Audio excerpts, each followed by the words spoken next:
Hay un instante, tan breve que apenas roza la conciencia, en el que no sabes quién eres.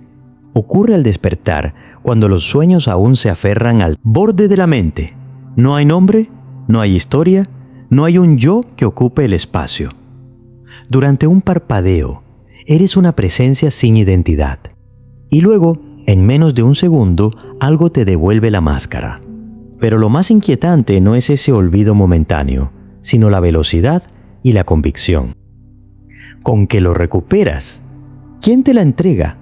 ¿De dónde surge esa certeza inmediata de que eres tú? Precisamente ese tú y no otro. Si te atreves a examinarla de cerca, descubrirás que es un reflejo que no solo refleja, sino que crea. Y he aquí la trampa. El creador se enamora de su creación y al besarla, olvida que es un espejo. El mito de Pigmalión siempre se ha contado mal. No habla de un escultor enamorado de una estatua de marfil. Habla de un dios que esculpe un reflejo y olvida que lo ha hecho. Habla de una conciencia que proyecta una imagen, le da el nombre de yo, la dota de deseos, memorias y un rostro, y luego se postra ante ella como si fuera otra. La creación es tan vívida que el creador se desvanece. Dentro de ella, el reflejo respira y el Dios, ahora vacío, cree ser la criatura. Este texto no es una explicación, es una ruptura. No te voy a enseñar nada que no hayas experimentado ya. Solo te voy a señalar lo que está justo delante y que has aprendido a ignorar con una eficacia aterradora. Piensa en esto como un espejo colocado frente a otro espejo. Las imágenes se multiplican y en algún punto ya no distingues cuál es la original. Toda tu vida has sido un Pigmalión que, a fuerza de mirar su propio reflejo, terminó creyendo que el reflejo era el ser que mira. Esta es la investigación del yo como proceso perceptivo, no como entidad fija. El yo no es el punto de partida de la experiencia, es el resultado de un acto de mirar que se ignora a sí mismo. Y en ese ignorarse nace todo el drama humano, el miedo a la muerte, el ansia de ser amado, la necesidad de ser alguien. Recuerda la sensación de estar absorto en una tarea. El tiempo desaparece, la autoconciencia se desvanece y solo queda el hacer. En ese flujo no hay yo, hay actividad pura. Luego, de golpe, regresas a ti mismo. ¿Quién es ese que regresa? ¿De dónde viene? La respuesta que te das, soy yo, estaba concentrado, es ya parte del hechizo. El hechizo de Pigmalión consiste en que el reflejo que ves en el espejo de la mente parece tan sólido, tan continuo, que le concedes la categoría de autor. Le dices, tú eres el que percibe, pero el que percibe es justo lo que no puede verse. El ojo no se ve a sí mismo, el espejo no se refleja a sí mismo, y sin embargo, el Dios ha creado una imagen de sí y ha caído de rodillas ante ella. Los momentos de mayor lucidez no ocurren cuando el yo se fortalece, sino cuando se disuelve. Cuando el enamoramiento cesa un instante y se hace visible la escultura como lo que es, un trozo de marfil pulido. Pero el miedo te hace retroceder. Prefieres besar la estatua y rogar que cobre vida antes que aceptar que el vacío es tu naturaleza y no una maldición. Porque si la estatua no es real, ¿quién eres tú? El pánico que genera esa pregunta es la fuerza que mantiene vivo al Dios atrapado. De ese pánico nacen las religiones, las ideologías, las identidades y también la filosofía cuando se atreve a mirar sin pedir nada a cambio. En lo que sigue, no te ofreceré consuelo. Te ofreceré un recorrido por la experiencia directa, por las convergencias y divergencias de quienes también vieron el espejo. Traeré voces de la fenomenología, de la neurociencia, de la literatura y de la mística. Pero ninguna de ellas tendrá la última palabra. La última palabra, si es que existe, la tienes tú en este momento, justo donde el reflejo se desdobla y no hay nadie al otro lado. Porque Pigmalión no está fuera de ti. Eres tú, siendo el Dios, la estatua y el beso simultáneamente. Bienvenido a la pesadilla luminosa de despertar sin despertador, donde el yo se mira al espejo y no encuentra su rostro. Esta es la indagación. No como teoría, sino como acto perceptivo. No hay nada que aprender. Solo hay que dejar de apartar la vista. Cuando Pigmalión se enamora de su reflejo hasta creer que es él mismo, su creación, no hay dos, nunca los hubo. Lo que llamamos yo es el abrazo imposible de un espejo con su propia imagen. Ven, miremos juntos el cristal. Si algo se movió, porque sé que lo hará, y te levantas de esa silla viendo la vida con otros ojos, invítame a un café en el botón de unirse. Allí seguimos profundizando en esto que acabas de ver. Gracias por inspirarnos a hacer más y mejor contenido. Capítulo 1. El instante sin nombre. Cierra los ojos y trata de recordar el momento exacto en que hoy te convertiste en ti. No el despertar del sueño, sino el instante en que la sensación de ser alguien ocupó tu cuerpo. No puedes, porque ese instante no existe como evento. Es una transición invisible, una costura que la mente unifica después. La experiencia directa, si la tomas sin teorías, es un flujo de sensaciones, imágenes, sonidos y tensiones corporales. Ahí no hay un yo que organice la función. Hay solo la función. El yo aparece cuando miras hacia atrás y dices, eso era yo. Pero ese yo es un añadido. Es la estatua que Pigmalión coloca frente a sí para tener algo a lo que amar. Permanece ahora en el presente. Nota el peso de tu espalda contra el asiento, la presión del aire en la piel, el leve zumbido de la sangre. Observa sin nombrar. Si aparece el pensamiento estoy observando, fíjate que ese pensamiento es también una aparición en la conciencia. No es el observador, es otro objeto. Este desplazamiento continuo, perseguir al observador que siempre se esconde, es el síntoma de que la estructura del yo es un reflejo sin original. El filósofo Maurice Merleau-Ponty llamó a esto la fe perceptiva, la certeza inmediata de estar en el mundo antes de toda reflexión. En su fenomenología de la percepción, escribe que el sujeto no es una conciencia constituyente, sino un ser en el mundo. No hay un yo detrás de los ojos que recibe datos. Hay un campo de presencia que se organiza a sí mismo. Pero el reflejo del yo surge precisamente de la reflexión que intenta atrapar ese campo. Imagina que caminas por una calle y de repente ves tu imagen en un escaparate. Durante un segundo no la reconoces. Ves una figura que camina, una silueta con ropa conocida, y luego, clic, soy yo. Ese clic es la invención de Pigmalión. Antes del clic, la experiencia era movimiento puro. Después, es un personaje que camina. La diferencia es un acto de apropiación. Le pones el sello de propiedad. Lo mismo ocurre con el dolor. Si te golpeas el dedo, hay una explosión sensorial. Luego viene el me duele a mí. El dolor en sí no tiene dueño hasta que la mente narrativa le construye uno. El psicólogo y filósofo William James distinguió entre el yo como sujeto, el conocedor, y el mí como objeto, lo conocido. Pero en la experiencia directa, el yo sujeto es inencontrable. Es una grieta en la percepción que llenamos con una imagen.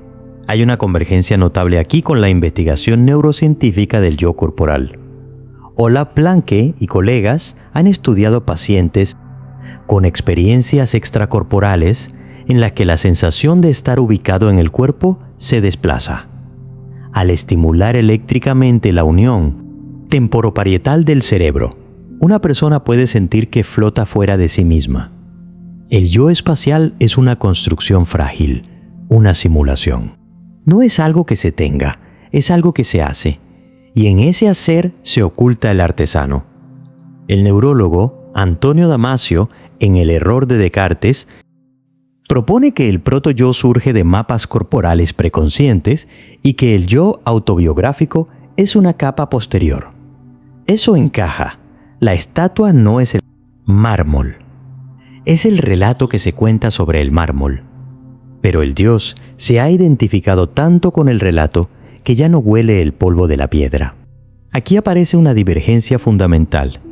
Mientras gran parte de la psicología moderna intenta fortalecer ese yo narrativo para que sea más eficaz, la tradición contemplativa, desde el budismo hasta los místicos cristianos, ha visto que el problema no es un yo débil, sino la ficción de que hay un yo sustancial.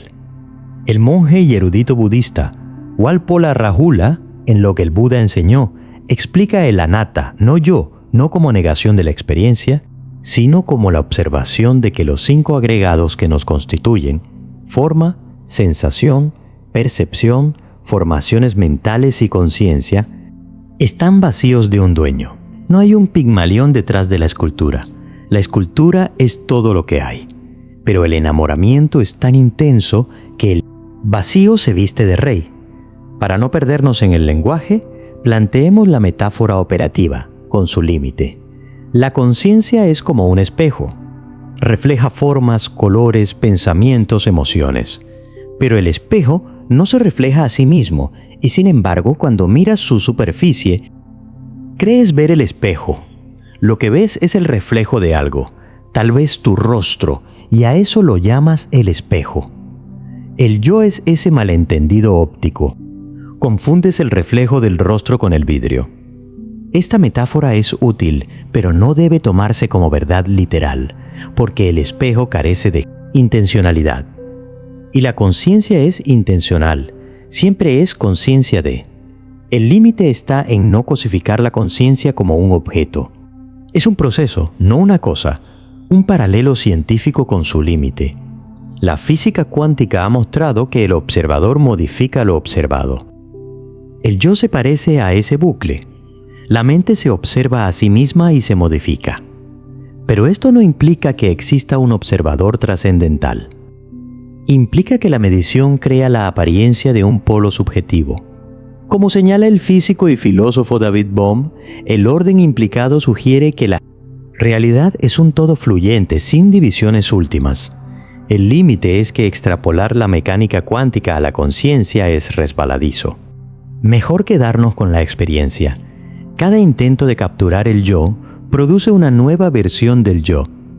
Es como si Pigmalión intentara esculpir la escultura perfecta, y cada vez que la besa, la figura cambia y exige un nuevo retoque. Nunca hay una obra terminada porque el escultor es el mismo. Acto de esculpir. La síntesis de esta primera estación es clara. El yo que crees ser no es una entidad que precede a la experiencia. Es un efecto perceptivo que surge cuando la atención se vuelve sobre sí misma y se nombra.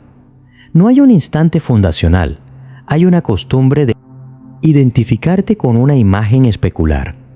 Cada vez que dices yo, contraes el inmenso campo de la vivencia a un punto minúsculo y le pones un nombre. Eso no está mal, es funcional.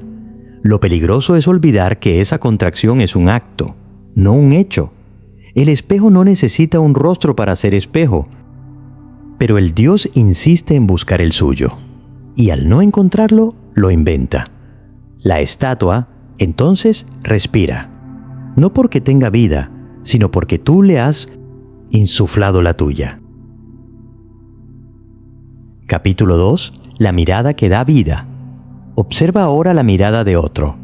No los ojos, sino el punto desde donde sientes que te miran. En esa intersección invisible nace una versión de ti que no elegiste. La mirada ajena te esculpe. Antes de que puedas articular quién eres, ya has sido definido por los gestos, los juicios y las expectativas de quienes te rodean. El mito de Pigmalión aquí se vuelve social. El reflejo no es solo tuyo, está compuesto de las miradas que has interiorizado. Cada interacción es un pulido de la estatua. Tu sonrisa se ajusta al espejo que sostiene el otro. Tu postura se moldea según la imagen que quieres proyectar. Y en esa danza, el escultor original se diluye porque ahora son muchos los escultores y la estatua tiene 1.000.000 de facetas. Jacques Lacan, en su Estadio del Espejo, describió ese momento infantil en que el niño se reconoce en el espejo y al hacerlo, se identifica con una imagen externa de sí mismo. Esa imagen es completa, unificada, mientras que la experiencia interna es fragmentaria y descoordinada. El yo se constituye, así, como una identificación alienante con una figura que está fuera. Dice Lacan, el yo es un objeto que se constituye en la experiencia del espejo. En otras palabras, la primera escultura que Pigmalión crea no es una fantasía, es su propio reflejo, pero invertido. Lo de fuera se interioriza como si fuera dentro. El espejo da vida a la estatua porque la confiere una identidad ilusoria de totalidad. Y esa identidad se convierte en la prisión que luego defenderás con uñas y dientes. Ampliemos la observación. El sociólogo Charles Cooley desarrolló el Looking Glass Self. Nos vemos a través de lo que imaginamos que los otros ven en nosotros. No necesitas un espejo de vidrio.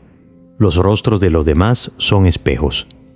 El niño que ve admiración en los ojos de su madre esculpe un yo valioso. El que ve indiferencia esculpe uno invisible. Pero en ambos casos, la escultura es una reacción a un reflejo externo. La experiencia directa de estar vivo queda recubierta por capas de reflejos sociales. Jean-Paul Sartre lo llevó al extremo cuando dijo: el infierno son los otros, porque la mirada ajena te fija, te convierte en objeto y al mismo tiempo te hace dependiente de ese objeto para existir. La mirada da vida, sí, pero una vida prestada, una vida de escaparate. Sin embargo, hay una trampa aún más profunda. No solo los otros te miran, tú te miras a ti mismo como si fueras otro. La autoevaluación constante es un mirarse desde fuera. ¿Soy lo bastante bueno, inteligente, atractivo? Eres al mismo tiempo el juez, el reo y el público. Esta triplicación es la esencia del Dios atrapado. Pigmalión ya no solo esculpe y ama, también se aborrece cuando la estatua no cumple el ideal. La psicología del desarrollo ha mostrado cómo la autoestima se construye sobre ese juicio, interiorizado. Pero pocos señalan que el conflictivo diálogo interno es entre ecos de miradas ajenas que has tomado como propias, como escribió R.D. Laing en El yo dividido. El individuo puede sentirse más real cuanto más se ve a sí mismo como un objeto en el mundo de los demás. Esa es la paradoja. Necesitas el reflejo para sentirte real, pero ese mismo reflejo te vacía de presencia inmediata.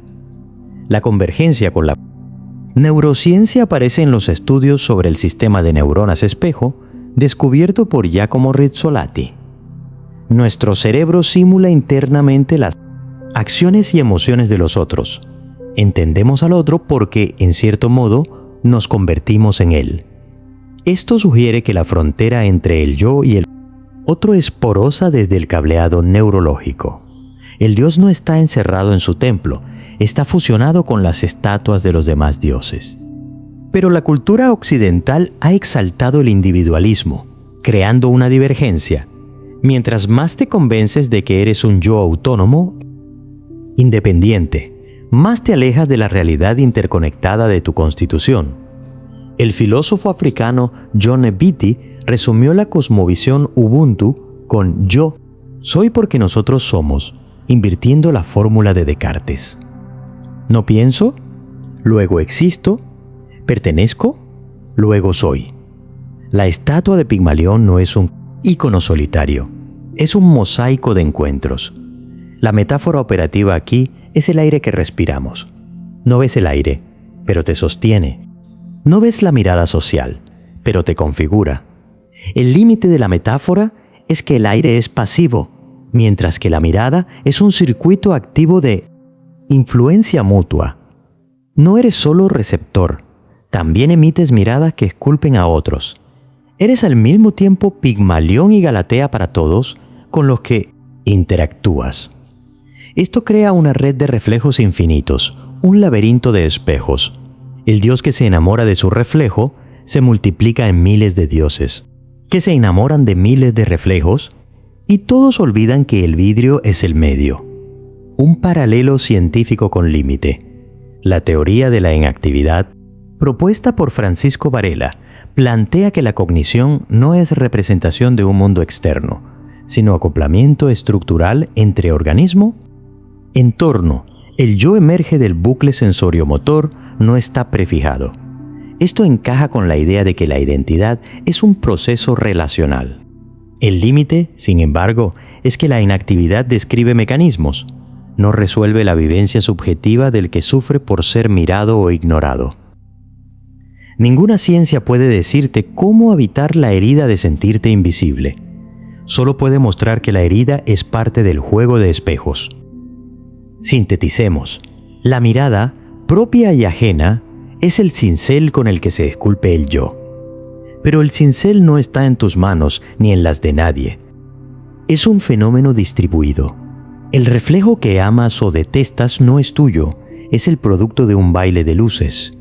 Cuando te enamoras de tu imagen en el espejo del otro, te conviertes en Pigmalión pidiendo a los dioses que la estatua cobre vida. Y, en efecto, cobra vida. Tu personaje social es animado constantemente. Pero el precio es olvidar que el animador es la mirada misma, no una entidad separada. El capítulo termina sin cerrar la pregunta.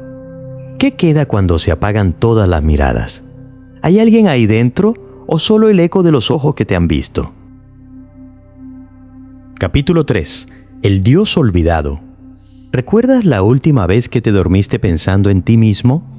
En ese duermevela, la historia que te cuenta sobre quién eres se adelgaza hasta casi romperse. Los bordes del personaje se difuminan. Entonces el sueño te absorbe y durante horas no hay nadie. Al despertar, una maquinaria veloz recompone la narrativa. Soy fulano. Tengo tal edad, debo hacer esto. La velocidad de esa reconstrucción revela que el yo es un hábito, no una sustancia. El Dios ha olvidado que es el autor de la obra y se comporta como un actor que cree que el guión es su propia vida. Ese olvido es la columna vertebral de la identidad. Ahondemos en la experiencia directa del olvido. Estás en una conversación y, de repente, olvidas lo que ibas a decir. Sientes un vacío, un leve mareo. Por un instante, la máscara se despega, pero enseguida la ansiedad te empuja a rellenar el silencio. No soportas la ausencia de yo, porque si el yo se detiene, ¿quién maneja el timón? La respuesta es nadie. La nave no necesita timonel. El timonel es parte del mobiliario. Pero la mente se revela. El filósofo Daniel Dennett acuñó la expresión centro de gravedad narrativa para describir el yo como un punto abstracto alrededor del cual giran las historias que contamos de nosotros mismos. Igual que un centro de gravedad, no es una cosa física, pero es útil para calcular. El yo es útil para la interacción, pero no existe como entidad. Sin embargo, cuando oyes no existe, puede que sientas vértigo. Es el vértigo del Dios que descubre que la estatua es de mármol y no de carne. Busquemos convergencias en la historia de la psicología. Julian Jaynes, en El origen de la conciencia en la ruptura de la mente bicameral, propuso que los antiguos no tenían un espacio interno unificado como nosotros. Escuchaban voces que interpretaban como órdenes divinas. Esas voces, según Jaynes, eran originadas en el hemisferio derecho y transmitidas al izquierdo, que las vivía como ajenas. La conciencia introspectiva moderna habría surgido como un desarrollo cultural. Aunque la tesis es controvertida, señala algo escalofriante. La voz que consideras más íntima podría haber sido, en otro tiempo, la voz de un Dios externo. El Pigmalión que hoy creemos interno fue antes un reflejo externo, internalizado. El yo que crees tuyo es un Dios que hablaba desde fuera y al que has metido dentro, bautizándolo como mente. La divergencia más potente viene del budismo. La idea de anatta no es una teoría, es una investigación fenomenológica de la experiencia. Cuando miras en busca de un yo permanente, encuentras una corriente de sensaciones, emociones y pensamientos, pero ningún dueño. El filósofo y neurocientífico Francisco Varela, junto con Evan Thompson y Eleanor Rush, en De Cuerpo Presente, conectarán esa indagación con las ciencias cognitivas. La mente no es un procesador central, sino una red de procesos que producen la ilusión de un agente. El Dios olvidado es esa ilusión que se ha especializado en autoengañarse. Y lo asombroso es que el autoengaño funciona porque nadie lo vigila. Es como un truco de magia. El mago y el espectador son el mismo. La metáfora operativa, el mapa que se confunde con el territorio. Jorge Luis Borges escribió en Del rigor en la ciencia sobre un imperio donde la cartografía era tan exacta que el mapa cubría todo el imperio y se confundía con él. El yo es ese mapa que ha tapado la realidad que pretendía representar. La utilidad del mapa es innegable. Sin él no podrías moverte. Pero cuando el mapa se toma por el terreno, caminas sobre papel. La limitación de la metáfora es que el mapa es estático, mientras que el yo se actualiza en tiempo real. Sin embargo, apunta a lo central. La representación que tienes de ti mismo no es más que una versión simplificada, un esquema operativo, no un espejo fidedigno. Paralelo científico, con límite, Michael Gazzaniga, investigando a pacientes con el cerebro dividido, descubrió que el hemisferio izquierdo alberga un intérprete que construye explicaciones coherentes para acciones iniciadas por el hemisferio derecho sin saber por qué. Es decir, fabrica una narrativa post hoc. Se la cree. El yo actúa como ese intérprete. Justifica decisiones que ya han sido tomadas inconscientemente. Experimentos clásicos de Benjamin Libet sobre el potencial de preparación mostraron que el cerebro inicia una acción antes de que el sujeto tenga la impresión consciente de decidir. El yo libre es un cuento que el Dios se cuenta a sí mismo para seguir amando a la estatua. Pero cuidado, el límite está en que estos experimentos no niegan la agencia, la insertan en un marco más complejo de causalidad. No significa que no seas responsable, significa que la responsabilidad se entiende mejor como un fenómeno relacional, no como un acto de un yo fantasma. Síntesis: el olvido no es un accidente, es el mecanismo mismo de la identidad. Para que la función yo pueda operar, debe ocultar su naturaleza construida. Como un actor que, para interpretar bien, debe olvidar que está en un escenario. El problema no es la función, sino la identificación total con el personaje. El personaje sufre, desea, muere. Pero lo que tú eres, sea lo que sea, no está limitado a ese personaje. Pigmalión olvidó que él talló la estatua. Pero en ese olvido, la estatua abrió los ojos y lo miró con extrañeza. Y en esa mirada empezó un drama que dura toda una vida.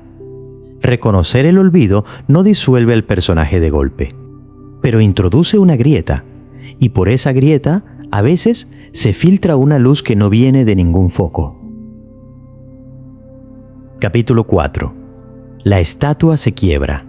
Hay mañanas en las que te levantas y no te reconoces. Te miras al espejo del baño y la cara que ves parece de otro. No es un pensamiento, es un escalofrío. Te sientes hueco, como si dentro llevaras un maniquí.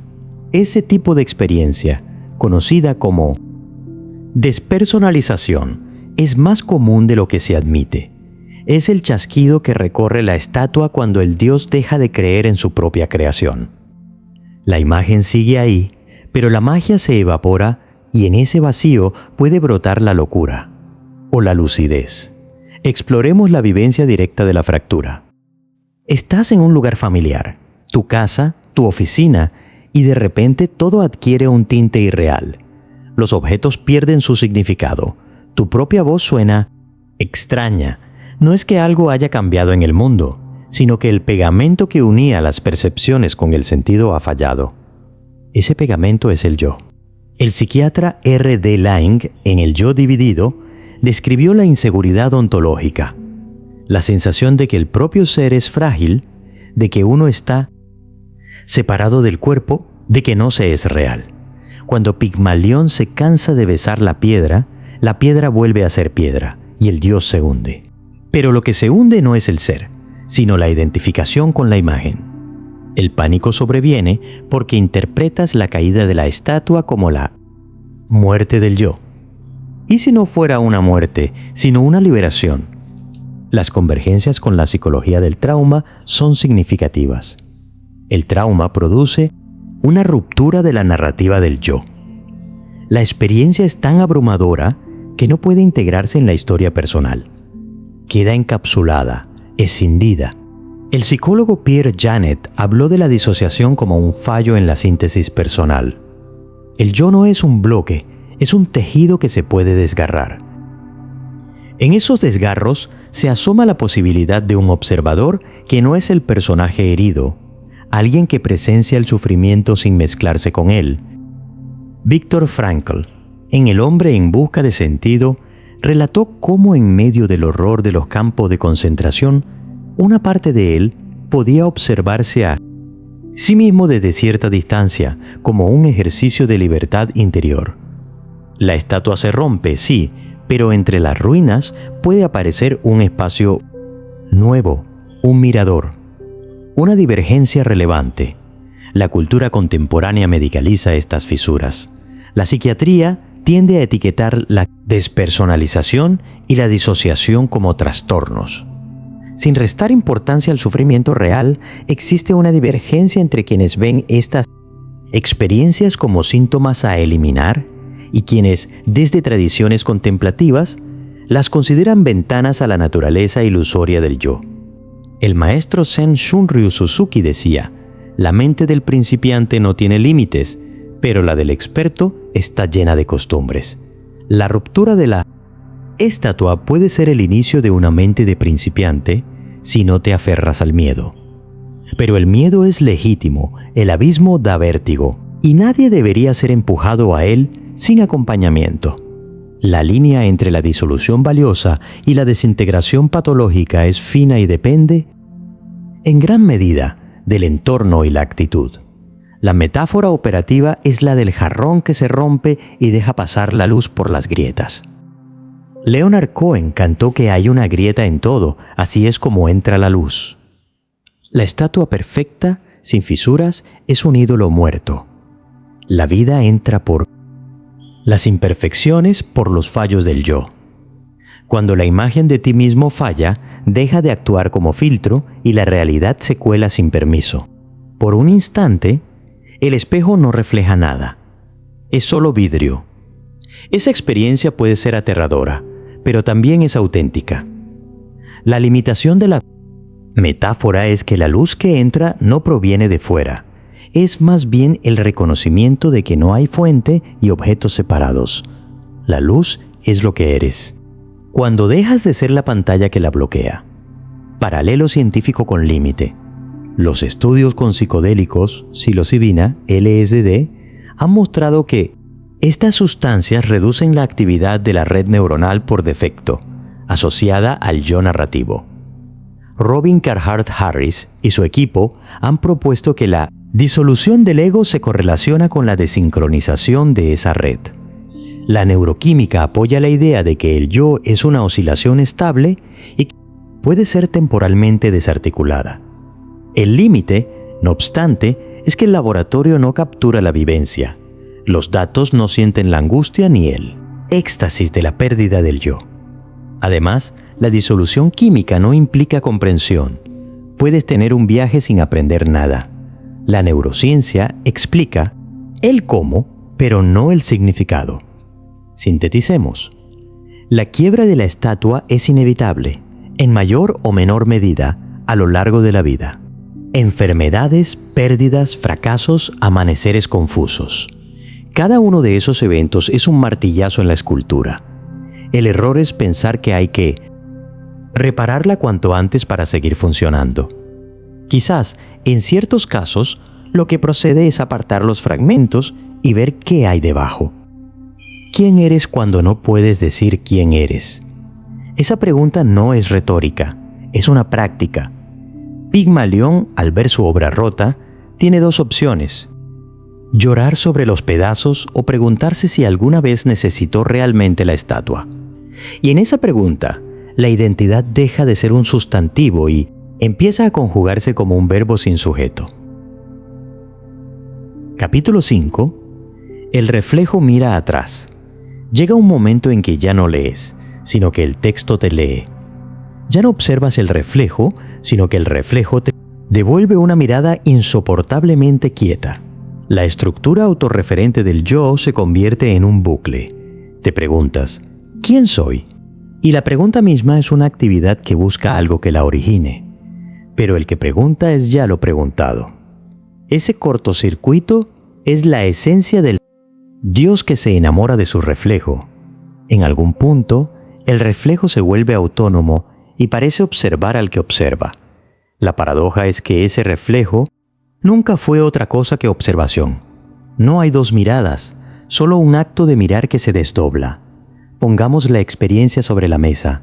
Intenta atrapar el momento en que un pensamiento aparece. Ahora, intenta atrapar al que piensa. Cuando crees que lo has atrapado, ese atrapador se convierte en una nueva imagen, un nuevo pensamiento. Es una persecución infinita. Douglas Hofstadter, en Gödel, Escher, Bach y luego en Yo soy un extraño bucle, describe la conciencia como un lazo recursivo que se percibe a sí mismo. El yo es una ilusión que surge de la autorreferencia, pero una ilusión real en sus efectos, como un remolino en un río. No es una cosa, sino un patrón estable. Pigmalión no es el agua ni el remolino. Es el patrón que, al estabilizarse, cree ser el río entero. Las convergencias en la filosofía de la mente son significativas. Thomas Metzinger, en El túnel del ego, sostiene que no hay un yo. Hay un modelo del yo generado por el cerebro. La experiencia subjetiva es un túnel a través del cual experimentamos el mundo y el sujeto que creemos estar al mando es una representación más, una herramienta evolutiva. Cuando este modelo se vuelve transparente, es decir, cuando no lo notamos como modelo, creemos que estamos en contacto directo con la realidad.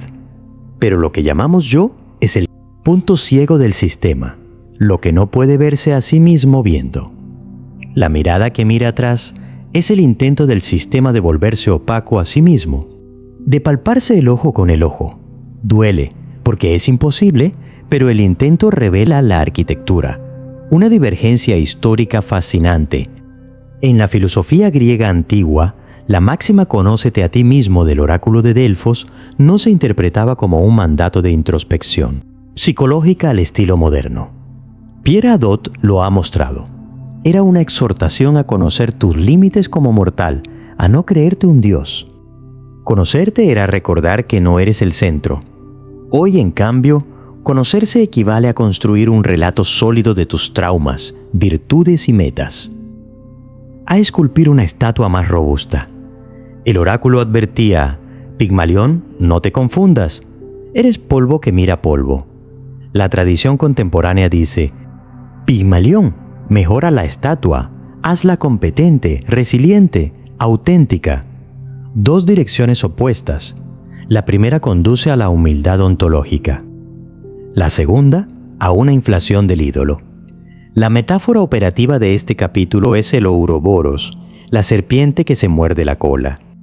Representa el ciclo de la autorreferencia, el yo que se produce a sí mismo consumiéndose. Pero el Ouroboros nunca acaba de comerse. Siempre hay una parte fuera de la boca, la cola, que es necesario morder para completar el círculo. Ese desfase es la conciencia, siempre incompleta, siempre en tránsito. La limitación de la metáfora es que sugiere un proceso circular cerrado cuando la experiencia muestra que cada vuelta de la autorreflexión modifica el punto de partida. No es un círculo, es una espiral. El reflejo que mira atrás no es idéntico al que fue mirado hace un segundo. Ha cambiado porque la mirada lo ha tocado. El paralelo científico aquí es la cibernética de segundo orden y la teoría de sistemas. El observador forma parte del sistema observado. Heinz von Foerster demostró que en los sistemas complejos, la inclusión del observador cambia la dinámica. El yo es exactamente ese bucle de retroalimentación, un sistema que se modela a sí mismo de manera recursiva. Los modelos predictivos del cerebro, como los de Carl Friston, plantean que la mente es una máquina de predicción que constantemente genera hipótesis sobre la realidad, incluyendo una hipótesis sobre sí misma. Cuando esa hipótesis falla, cuando el reflejo no encaja, el sistema se actualiza. Pero el límite es que la ciencia describe el mecanismo sin poder evitar la perplejidad del que siente que el espejo lo está juzgando. La fenomenología de ese momento nos reduce a ecuaciones. Síntesis. La experiencia de que el reflejo te mira es el colapso momentáneo de la distancia entre sujeto y objeto. En ese colapso, el yo no se fortalece ni se disuelve. Se muestra como la relación misma, sin términos fijos. Es un gesto, no un objeto. No hay un sujeto que percibe un objeto. Hay percepción, y en esa percepción todo sujeto y todo objeto son abstracciones posteriores. Pigmalión, al sentirse mirado por Galatea, está a un paso de darse cuenta de que él es la mirada que los constituye a ambos. Pero ese paso es un precipicio. La mayoría retrocede y vuelve a contar la historia del escultor y la estatua. Unos pocos se quedan al borde, sintiendo cómo la brisa del vacío les despeina el rostro que nunca han tenido. Y desde ese borde la pregunta, ¿quién mira?, se responde sola con un silencio más antiguo que los dioses. Capítulo 6. El beso del despertar. El mito original termina con Pigmalión rogando a Afrodita que dé vida a la estatua, y su amor es premiado. Galatea se convierte en mujer. El beso del dios despierta a su creación. Pero esa versión es el sueño del enamorado. La versión de la que estamos hablando es otra. El beso despierta al dios, no a la estatua. Cuando Pigmalión besa el reflejo, no lo anima. Se da cuenta de que nunca hubo separación. Es el instante en que el soñador sabe que sueña, pero en lugar de despertar, comprende que el sueño mismo es lo real. No hay un despertar hacia otro mundo. Hay un despertar al hecho de que la realidad entera es este único acto sin sujeto. Eso no es una creencia, es una percepción, directa, pero de una sutileza que exige soltar agarres muy profundos. La experiencia directa que apunta hacia ahí es la quietud. No la quietud del cuerpo, sino la del identificador interno. En ciertos momentos, durante la meditación profunda, al contemplar la naturaleza o en una crisis que te deja sin palabras, la maquinaria del yo se detiene y, sin embargo, la conciencia permanece. Queda una presencia sin nombre, un espacio lleno de luz y sonidos sin que nadie diga «esto es mío». En ese estado no te falta nada. La ansiedad se esfuma con el ansioso.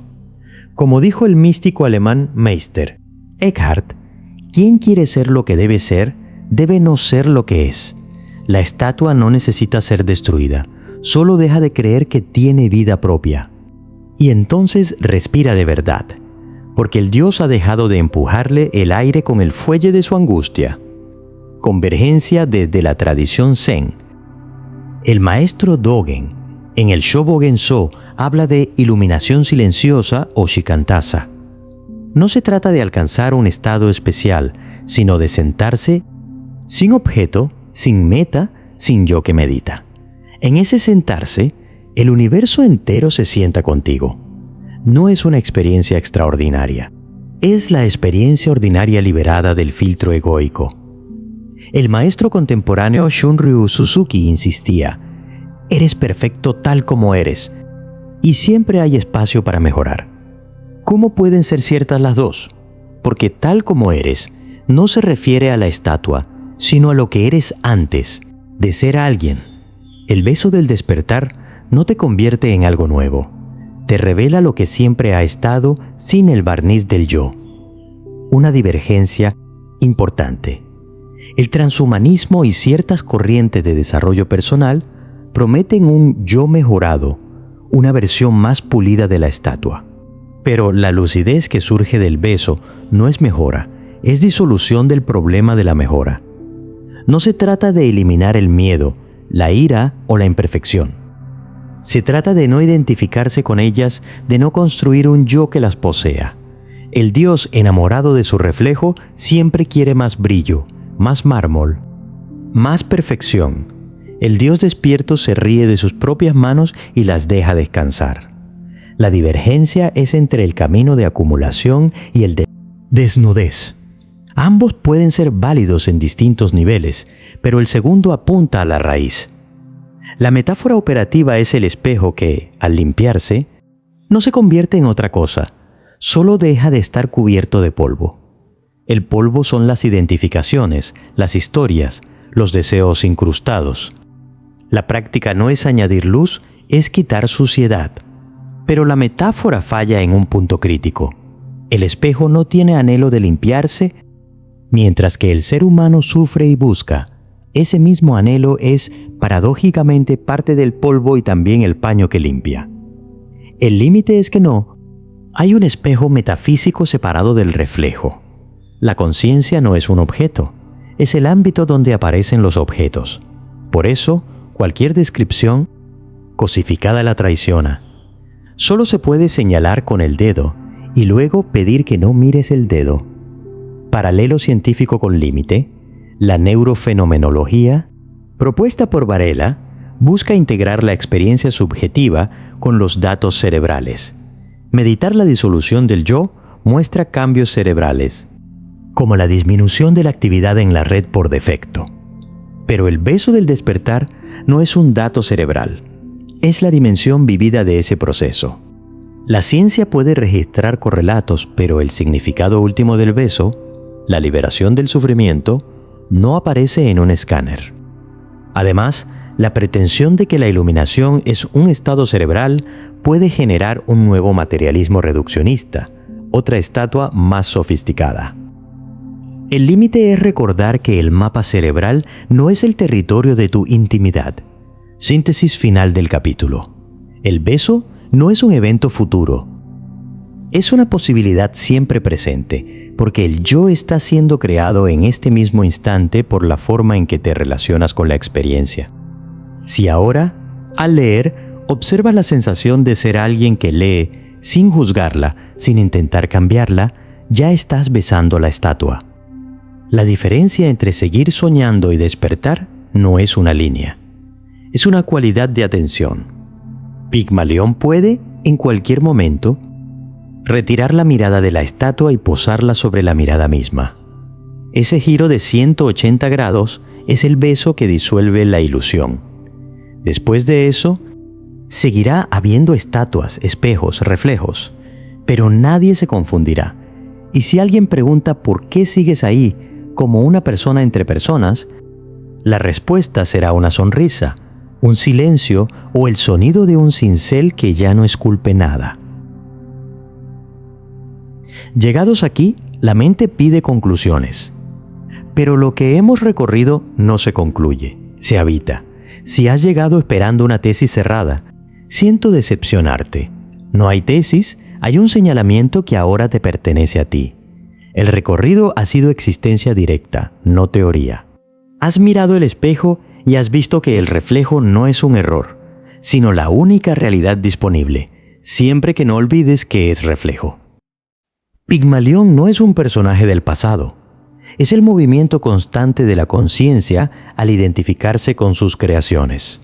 Cada pensamiento que dices, yo pienso.